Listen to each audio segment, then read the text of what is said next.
Hello, I'm David Chaston with 90 at 9, brought to you by interest.co.nz.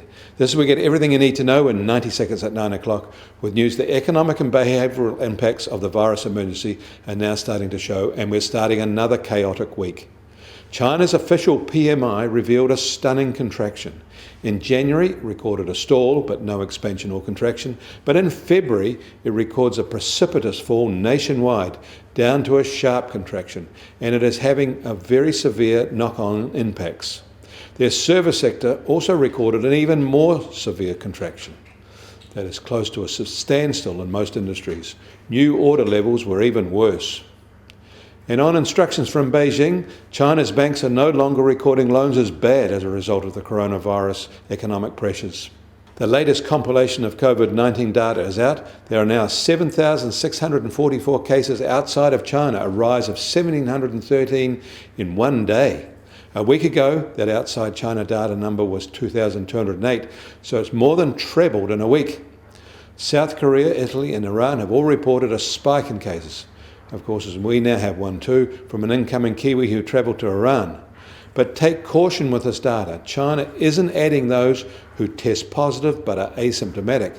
And Iran's data is likely vastly higher than reported. The disease is raging across the whole country there. Wall Street is still running very scared, with investors collectively consumed by a risk-off mood that is throwing up some odd reactions. Stocks were down sharply at the end of last week. Benchmark bond yields reached record low levels, and there's a general flight to safety. But the gold price has sunk. The US Fed is under pressure from the financial markets to cut its policy rate, but most governors are not sympathetic to a bailout right now. In fact, in most countries, bankers and financial industry analysts are seeking rate cuts and other monetary policy easing measures in response to the pressures. In essence, taxpayer support for their businesses. The US Fed put out a short statement saying they will use all their tools to act if it becomes necessary.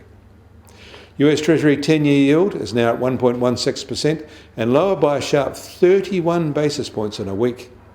And gold has made a spectacular retreat at the end of last week, down $64 to $1,586 an ounce. The expected behaviour in the face of suddenly rising risks is that the gold price would jump, but it's done the opposite. US oil prices are sharply lower at just on $44.50 a barrel. The Brent benchmark is also lower at $50.50 a barrel. Both represent big 15% falls for the week. And the Kiwi dollar starts this week at 62.5 US cents, and another 1 cent fall for the week. It's now at its lowest level since 2009. Since the start of 2020, the devaluation is down 7.5%. On the cross rates, we've held at 95.9 Australian cents, and against the euro, we're also down a cent for the week at 56.7 euro cents.